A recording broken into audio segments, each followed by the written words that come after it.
Πρωινός καφές με την Αγία Γραφή. Γιατί η καλή μέρα αρχίζει με το Λόγο του Θεού. Καλή σου μέρα. Σήμερα χαίρομαι που είμαστε πάλι εδώ πέρα και χαίρομαι που μπορώ να μοιραστώ μαζί σου δύο εδάφια τα οποία μίλησαν μέσα στην καρδιά μου αυτό το πρωί καθώς το διάβαζα. Είναι στον Ψαλμό 63, όπου ο Λόγος του Θεού λέει «Θεέ, εσύ είσαι ο Θεός μου, σε αναζητώ από το πρωί, σε ζητάει η ψυχή μου, σε ποθεί η σάρκα μου, μέσα σε γη έρημη, ξερή και άνυδρη, για να βλέπω τη δύναμή σου και τη δόξα σου, καθώς σε είδα στο αγιαστήριο». Δεν ξέρω ποιες είναι οι σκέψεις σου πρωί-πρωί με το που ανοίγεις τα μάτια σου όταν ξυπνάς. Αυτό όμως που βλέπω μέσα σε αυτά τα εδάφια είναι ότι ο ψαλμοδός ξεκινάει την ημέρα του, ανοίγει τα μάτια του και αναζητάει το Θεό. Και όχι απλώς αναζητάει το Θεό, δεν το κάνει σαν μια υποχρέωση, σαν ένα χριστιανικό θρησκευτικό καθήκον. Αναζητάει το Θεό με πάθος και βάθος. Είναι ο Θεός για αυτόν το δροσερό νερό μέσα στην έρημο.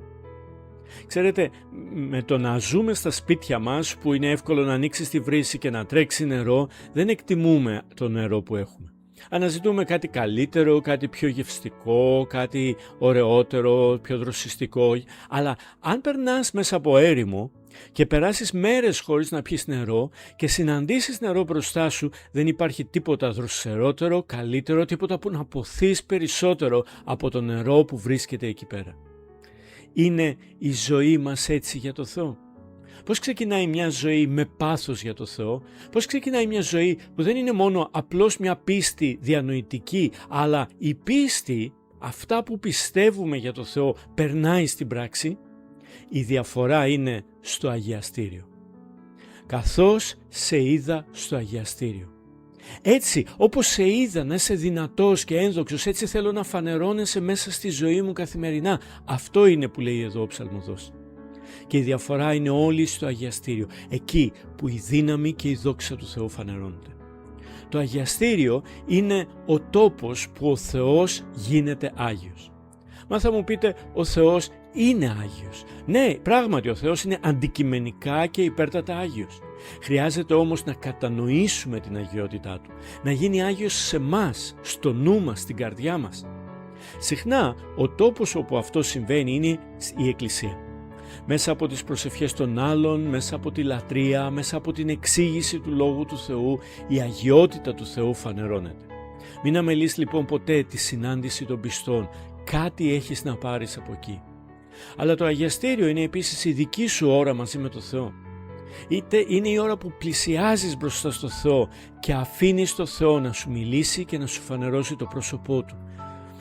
Είτε μόνος σου, είτε μέσα στην Εκκλησία, μπες στην Άγια Παρουσία του Θεού. Πήγαινε στο αγιαστήριο με προσμονή, δώσε χρόνο να Τον συναντήσεις, πρόσφερε τον εαυτό σου ως μια προσφορά στο Θεό που σου πρόσφερε τη ζωή και τα πάντα. Αναγνώρισε τη δική σου την αδυναμία και δες τη δύναμή Του. Αναγνώρισε τη δική σου βρωμιά και δες τη δόξα Του να σε γεμίζει και να φανερώνεται στη ζωή σου. Πλησίασέ Τον και άφησέ Τον να σε γεμίζει. Δεν θα θελήσεις τίποτα άλλο. Θα ξυπνήσεις το επόμενο πρωί με μια δίψα.